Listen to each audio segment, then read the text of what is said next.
Qur'an-ı Kərim insanlara ölümləri xatırlamaq üçün bir çox ayələr buyurmuşdur.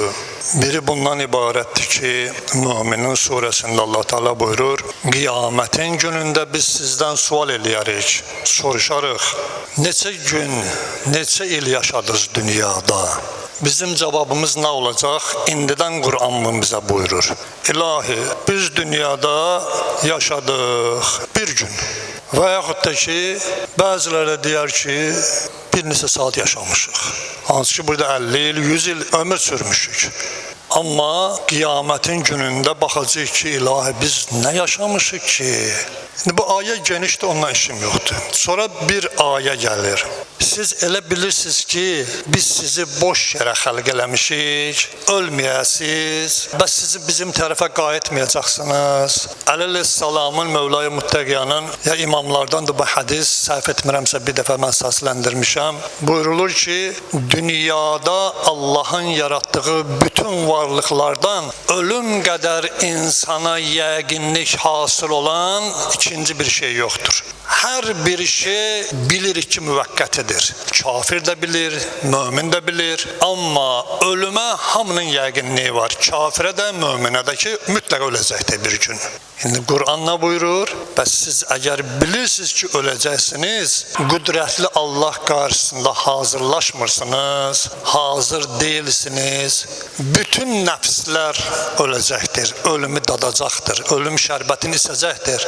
Sonra bizim tərəfə qayıdacaqlar. Və inna lillah və inna ileyhi raciun. Qur'an nə buyurur? Biz Allah üçün yaranmışıq dünyada. Allahı tanımaq üçün. Bunu Allah özü buyurur ha. Ki, yəni bizi yaradıbdır ki, biz onu tanıyaq. Boş yerə yaratmayıb. Hüceyrələrdən, nütfədən, filandan bu yaranışları əql sahibi baxsa, tanıyar, bilər ki, sabahları mütləq bir dünya var ki, o dünyada Allah bizə vədə verib bizi yaşadacaq. Biz Allah üçün yaranmışıq və Allaha tərəf qayıdacağıq, bir gün qayıdacağıq ona tərəf. Və etdiyimiz bütün əməllərimiz zərrə qədər yaxşı və pislik hamısının bizə qaytarıb verəcəklər. Bu Allahın qüdrətindən, Allahın ədalətindən irəli gələn bir məsələdir. Yəni hər bir kəs ölümə hazır olmalıdır. Peyğəmbər İslam buyurur, tələsün tövbə etməyə. Niyə? Çünki ölüm sizə tərəf gəlir. Yəni ölməmişdən qabaq tövbəni eləyin. Yəni hər gün tövbə eləyin. Amma baxırsan möminlər nə edir? Hər namazda tövbə eləyir. Hər səcdədə qalxırsan əstəğfirullah Rabbi və etûbü ileyh. Odur ki, Qur'an buyurur ki, çalışın, nə qədər ki dünyanı dəyişməmişsiniz, tövbə eləyin, özünüzdən hesabat aparın. Peyğəmbər İslam da buyurur, nə qədər ki namazınız, Allaha səcdəniz qəzaya getməyib, vaxtı keçməyib, çalışın, tez eləyin, qılın namazlarınızı. Ola bilsin ki, elə namazı qıldığımız yerdə dünyamızı dəyişək.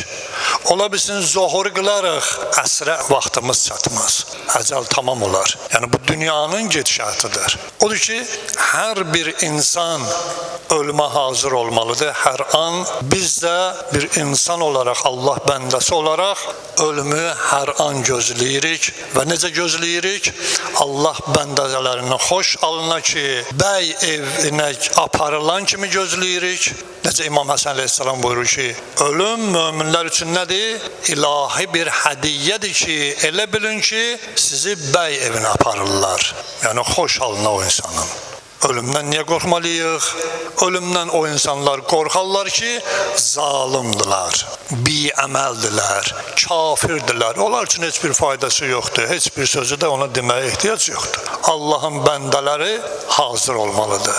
Bir dənə şeydə mən ümumi deyirəm, bütün dünya insanlarına deyirəm. Gündə neçə min insanı öldürürlər, uşağı öldürürlər.